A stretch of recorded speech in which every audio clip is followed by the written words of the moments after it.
Today we can discuss what is doctrine of frustration. ഈ frustration എന്ന് പറഞ്ഞാൽ ഇത്രയേ ഉള്ളൂ, premature termination of the contract owing to the change of circumstances which are entirely beyond the control of the parties.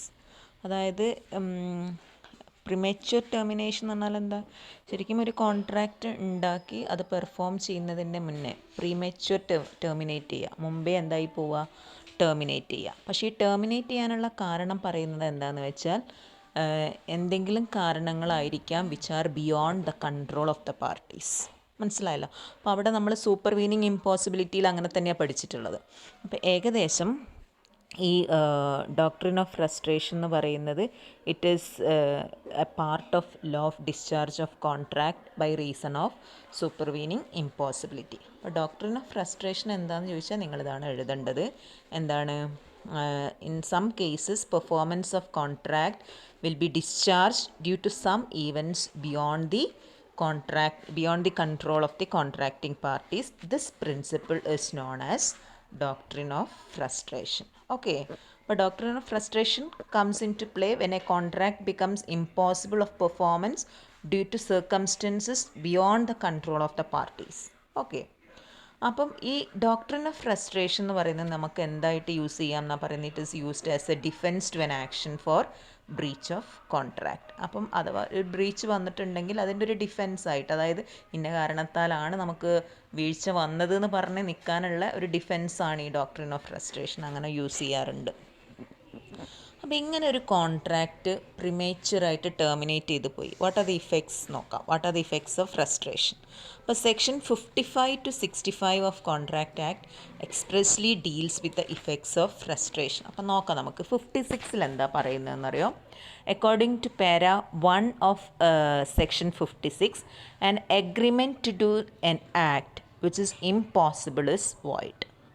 അതായത് impossible ആയിട്ടുള്ള എല്ലാ കോൺട്രാക്ട്സും എന്താണെന്നാണ് പറയുന്നത്?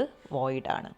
ഇനി പാര 2 പറയുന്നത് ഇതാണ്: when the performance of A contract become subsequently illegal or impossible, the contract becomes void. അപ്പം ഇമ്പോസിബിൾ ആയിട്ടുള്ള കോൺട്രാക്ട് ഇറ്റ് ഇസ് വോയിഡ് അബ് ഇനീഷ്യോ. ഇനി സബ്സിക്വൻ്റ്ലി ഇമ്പോസിബിൾ ആവുകയാണെങ്കിൽ അതും എന്താണെന്നാണ് പറയുന്നത്? വോയിഡാണ്. ഓക്കെ, ഇനി സെക്ഷൻ 65 എന്താ പറയുന്നതെന്നറിയോ? When a contract becomes void, any person who has received an advantage under it must restore it or make compensation for it to the person from whom he received the said advantage. ഇങ്ങനെ void ആയിട്ടുള്ളൊരു കോൺട്രാക്റ്റിൽ നിന്ന് എന്തെങ്കിലും ഒരു advantage ഒരു വ്യക്തിക്ക് കിട്ടിയിട്ടുണ്ടെങ്കിൽ ആ വ്യക്തി എന്ത് ചെയ്യണം എന്നാണ് പറയുന്നത്? അത് തിരിച്ച് ചെയ്യണം. റീസ്റ്റോർ ചെയ്യുക എന്ന് പറഞ്ഞിട്ടുണ്ടെങ്കിൽ എന്താണ്? തിരിച്ചു കൊടുത്തേക്കണം. Okay, so these are the effects of frustration. നമുക്ക് ലാസ്റ്റ് ഒരു പോയിൻറ്റും കൂടെ നോക്കാനുണ്ട് ഇതിൽ. അക്കോർഡ് ആൻഡ് സാറ്റിസ്ഫാക്ഷൻ എന്ന് പറയും. ഓക്കെ, അപ്പോൾ ഈ അക്കോർഡ് ആൻഡ് സാറ്റിസ്ഫാക്ഷനിൽ, അപ്പോൾ ഈ ഡോക്ട്രിൻ ഓഫ് ഫ്രസ്ട്രേഷൻ എല്ലാവർക്കും ക്ലിയർ ആണല്ലോ. അപ്പോൾ ഡോക്ട്രിൻ ഓഫ് സൂപ്പർവീനിങ് ഇമ്പോസിബിലിറ്റീൻ്റെ വേറൊരു ടേമാണ് ഡോക്ട്രിൻ ഓഫ് ഫ്രസ്ട്രേഷൻ എന്ന് പറയുന്നത്. അപ്പം എന്ത്? Premature termination of contract owing to change of circumstances which are beyond the contract of the control of the parties ആണ്. അപ്പോൾ രണ്ട് മൂന്ന് കാരണങ്ങളാണ് പറയുന്നത്. It happen because of the following reasons പറയുന്നത്. ഒന്ന്, destruction of the subject matter. Supervening ഇമ്പോസിബിലിറ്റിയിൽ നമ്മൾ പഠിച്ചിട്ടുണ്ട്. എന്താണെന്ന് വെച്ചാൽ എന്തുകൊണ്ടാണ് ഇങ്ങനെ ഇമ്പോസിബിളായി പോണത്, പെർഫോം ചെയ്യാൻ പറ്റാതെയായി പോണത് എന്നുള്ളത്. ഒന്നുകിൽ എന്തായിട്ടുണ്ടാവും? സബ്ജക്ട് മാറ്റർ ഡിസ്ട്രോയ് ആയിട്ടുണ്ടാവും, അല്ലെങ്കിൽ death or incapacity of the party, change of law, അല്ലെങ്കിൽ ഡിക്ലറേഷൻ ഓഫ് വാർ.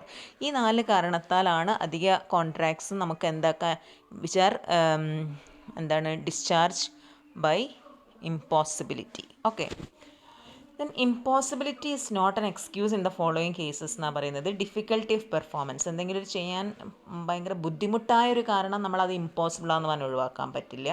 അതേമാതിരി commercial impossibility and impossibility due to failure of third persons. Okay, അതേപോലെ 2 കാര്യം കൂടെ പറയുന്നുണ്ട്: സ്ട്രൈക്ക്, ലോക്കൗട്ട്, അതേപോലെ failure of one of the objects of the contract.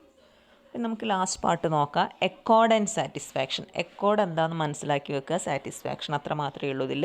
അപ്പോൾ Accord എന്ന് പറഞ്ഞാൽ എന്താണെന്ന് വെച്ചാൽ subsequent, it means the subsequent agreement to accept a different thing or performance than what is due under the old contract and give up the original performance. നമ്മൾ ഒരു കാര്യത്തിന് വേണ്ടി രണ്ടുപേര് തമ്മിലൊരു കോൺട്രാക്റ്റ് ഉണ്ടാക്കി, അതാണ് ഒറിജിനൽ കോൺട്രാക്റ്റ്. പക്ഷേ പിന്നീട് അത് എങ്ങനെയായിട്ട് accept, subsequently agreement, there is an agreement to accept a different thing or performance. ഇപ്പം ഞാൻ നിങ്ങളോട് ഒരു 10 kg ഓഫ് റൈസ് സപ്ലൈ ചെയ്യാന്നുള്ള കോൺട്രാക്റ്റാണ്. അപ്പം ബി ആയിട്ടൊരു കോൺട്രാക്റ്റ് വെച്ചിട്ടുണ്ടെങ്കിൽ ബി കുറച്ച് കഴിഞ്ഞിട്ട് പറയാം ഈ റൈസിന് പകരം വീറ്റ് മതി എന്ന് പറഞ്ഞെങ്ങാണ്ട് ഒരു ഡിഫറെൻറ്റ് തിങ് ആക്സെപ്റ്റ് ചെയ്യുക അല്ലെങ്കിൽ പെർഫോം ചെയ്യാനുള്ളൊരു കോൺട്രാക്റ്റ്, അതിനെയാണ് അക്കോർഡ് എന്ന് പറയാം. ഓക്കെ, അപ്പം ഇതിൻ്റെ performance then what is due under the old contract and give up the original performance എന്ന് പറഞ്ഞു. ഇനി സാറ്റിസ്ഫാക്ഷൻ എന്ന് പറഞ്ഞാൽ എന്താണെന്ന് വെച്ചാൽ it is the actual fulfilment of subsequent agreement. അപ്പോൾ ആ രണ്ടാമത് ഉണ്ടാക്കിയിട്ടുള്ള ആ ഒരു എഗ്രിമെൻറ്റ് എന്താക്കുക, ഫുൾഫിൽ ചെയ്യുക, അതിനെയാണ് സാറ്റിസ്ഫാക്ഷൻ എന്ന് പറയുക. അപ്പോൾ അക്കോർഡും സാറ്റിസ്ഫാക്ഷൻ മനസ്സിലായില്ലേ? അപ്പം where the promisor instead of performing the original promise does some other act with the consent of with the consent of promisee and promisee also accept the same. അപ്പോൾ the original contract thus gets discharged എന്നാണ് പറയുന്നത്. This is the doctrine of accord and satisfaction. അപ്പോൾ accord and satisfaction ഇത്ര മാത്രം നിങ്ങൾ പഠിച്ചാൽ മതി.